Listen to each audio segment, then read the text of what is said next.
Guys, ito na yung nabili kong atis. Isang piraso, $20. Hinog na siya, kaya kakainin ko na. Nabis kong kumain ng atis eh. Oh. Let's eat atis. Ay. Ooh. Tingnan mo guys. Oh. Ooh. Diba ang ganda? Worth it naman yung $20 ko. Tikman natin kung matamis. Lagay ko sa ref para cold.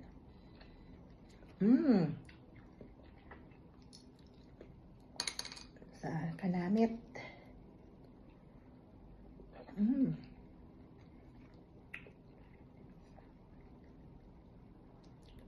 Sinaw na kamis ng atis.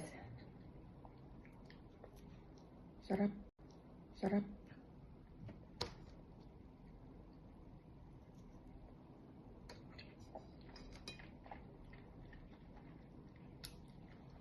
Nung nabili ko hilaw, 3 days lang siya na hinog.